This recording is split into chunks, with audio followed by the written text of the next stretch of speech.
pianists and colleagues and friends. Today we're talking about how to teach the Beethoven Sonata in G major, Opus 79, the first movement. It sounds like this.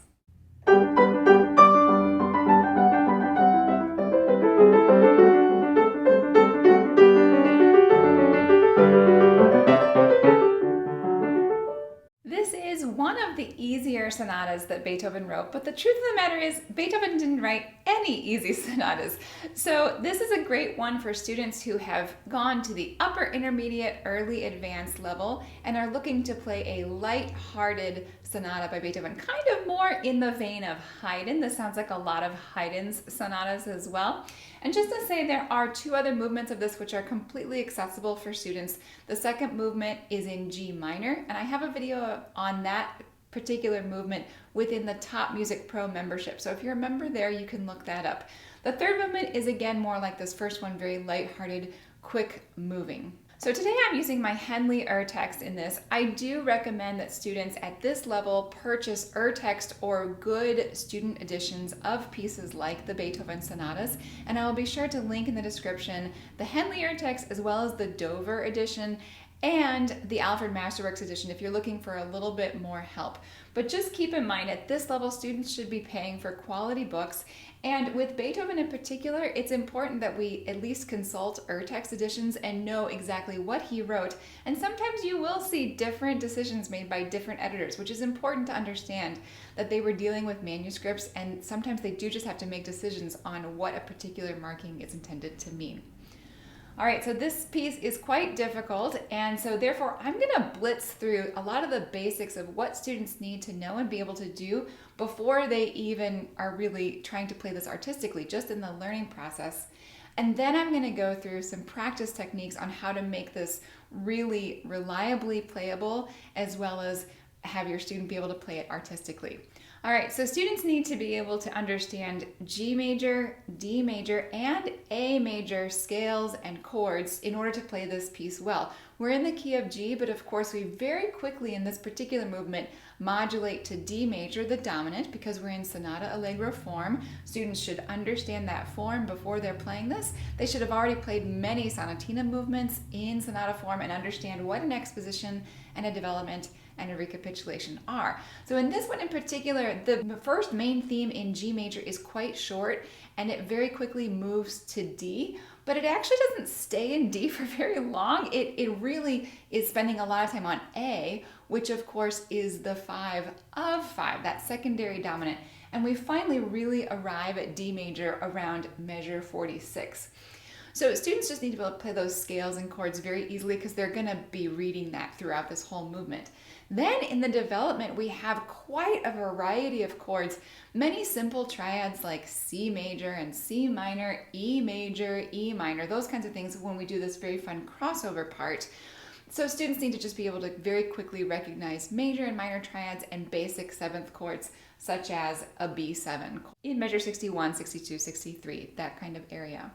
As students are learning this and they're observing all of these triads and scales, it's very important that they use good, consistent fingering, and that's one reason to invest in a good edition is to have some good fingering options there on the printed page. But keep in mind that fingering is a personal choice and should always be decided on for not only what's most comfortable at the keyboard, but also what is going to give you the best sound. So as we talk about the next thing, articulation, which if you've watched any of my videos, you know this is one of my favorite things to talk about. Fingering should be decided in a way that allows the student to play the articulation accurately and with a lot of life. So as you're going through this, lot of slow practice to begin with so that you can decide on that fingering, but then you also have to try things up to tempo, even in little bits like 2 measures, just to make sure that fingering works at a faster speed. Once again, start with the fingering in a good edition, consult other editions if you want ideas, and then adjust as needed for your particular student and the sound that he or she is making. I do want to say that the 2-note slurs at the very beginning, measure 4, and then at the beginning of the recap can be problematic for this. Students sometimes do not observe them.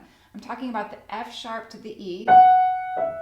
So after you have all this little turnaround 8th notes, they have to drop in and then come up. it will sound right if they lift up after the E in that measure before going on to the next eighth notes. But they do have to also hear that they are arriving on the downbeat there for that non-harmonic tone, the F sharp. It's a bit of an appoggiatura, right?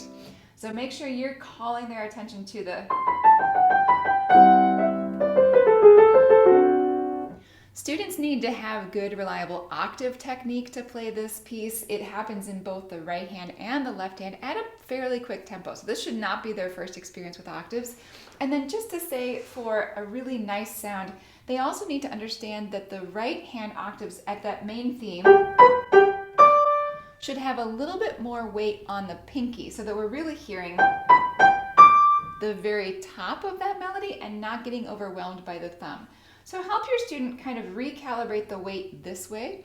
Our hands naturally lean towards our thumbs because the thumb has so much muscle and there's just a lot of weight there. So instead, help them fight that instinct and think that they're leaning towards the pinky and that the pinky is playing with a nice, strong fingertip, just with a lot of good ability to hold that weight. And then you'll really hear that top of that main theme. One other challenge with this piece is that, like any other Beethoven, there's a lot of extreme dynamic changes, but that all has to be done within the context of this light-hearted classical style piece. And in fact, Beethoven wrote Presto alla tedesca at the beginning, which means in a German dance style. People refer to this as like a Ländler, a German dance. And so it has to have this light dance-like feel and not get heavy with all of the octaves and the repeated notes. And it's very common to hear students play this a little bit more like, you know, with a really heavy touch, and they're not actually playing with that light-hearted dance-like feel. So from the very beginning, even though you want your students to be observing dynamics, and it's perfectly fine to practice out of your dynamic context just for relaxation purposes, it is important from the beginning to have this concept in mind, the vision that this is going to be lighthearted, classical, dance-like style. Along with that, it's also important that students understand that this has to be done entirely in a very steady tempo. There is hardly any room to breathe in this. If you were singing this to lyrics, it would be very, very difficult because there's hardly anywhere to take a break. So because it's in that dance style, because it's this motorhythmic type of feel, it does need to be steady. And that's one other thing to say to your students from the very beginning, to have in their head, we can certainly practice slowly, we can practice with taking extra time where we need to get where we need to go, but ultimately you're going for a fast and very steady tempo when you play this piece. So let's talk about some practice techniques to get the results that you want for the sound for this. Number one, I always think it's really important to do blocking practice of chords when you're learning anything in this style, particularly Beethoven, because his writing is so harmonically based. So at the beginning, you can simply block that left hand, either for the entire time that it plays one single chord or on the downbeat of each measure. And then this brings up one issue that I found with my student the last time I was teaching this, which is that Beethoven changes the pattern in the left hand, measures 5, measure 56, and measure 127. So if I start at the beginning with that blocking, you'll hear when I change the chord.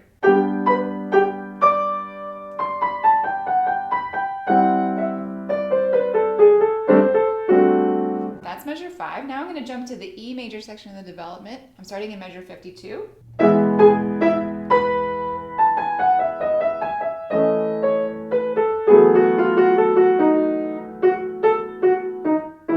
That one changes on the downbeat of 56. And then similarly, the last time in the recap, I'm going to start at 123, and this one changes again at a different time in measure 127.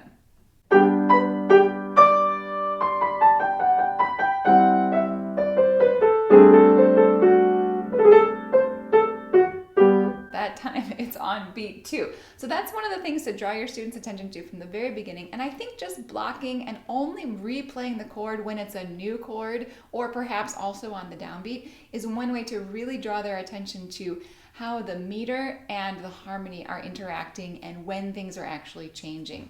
This also just helps their ear hear what's happening harmonically. Similarly, I would also block the right hand in the development. So all of these, repeated, I would just play those as a chord like that. Now the problem with that is that your left hand has to take one of those notes. In this case, in measure 59, it's the G sharp. So you can't actually hold that because then you can't play the G sharp again. So you could either play that and just lift up after one beat, like that, or you can come up with some other solution. The other way I like to practice this particular part with the crossovers, which by the way are one of the most fun parts of this piece, is just to have the right hand sit here silently on the white keys, not even specifically on the keys that you're going to play, but just hanging out right there on the keyboard, and then have your left hand practice. So that part in 59 would be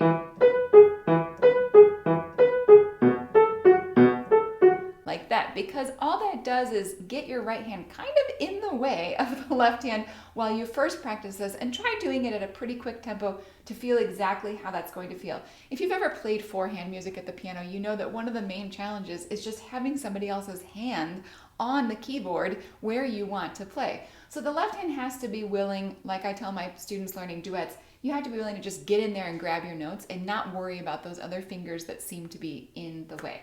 All right, I already mentioned slow practice, and I mentioned a few problem spots for playing accurately with those chord changes in that first theme. But I also want to say that it's very important in this to do comparative practice and play all the parts that are similar. The beginning of the exposition, the beginning of the development, the beginning of the recapitulation, the second theme, those little left-hand scales that take you up, finding how they're different in the exposition versus how they work in the recap.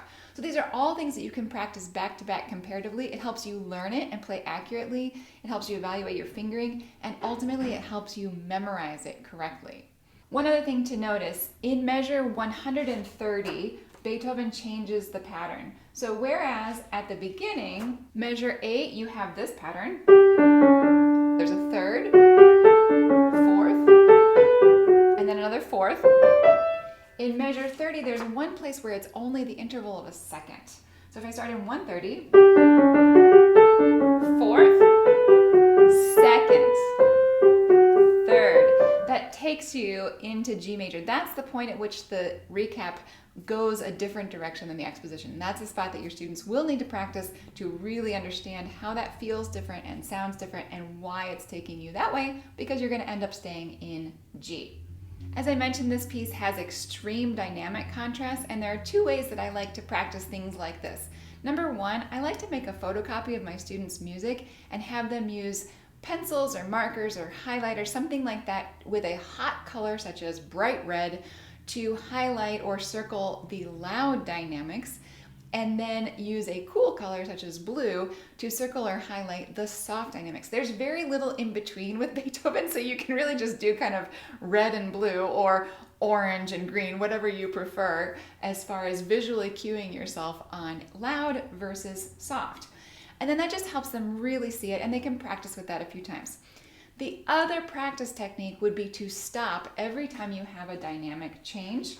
So one great example of this is at the end of the exposition. I'm going to take measure 44, which is piano, and then I'm going to stop right before the downbeat of 46, which is forte, give myself a break, reset my dynamic, then give myself a break before the next switch as well. So that would sound something like this.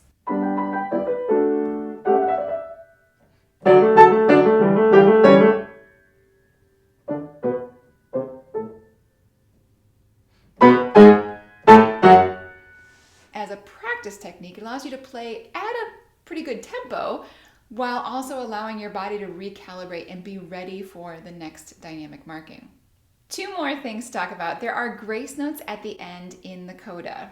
These begin in 184, and they do trip students up. It's the left-hand little half steps.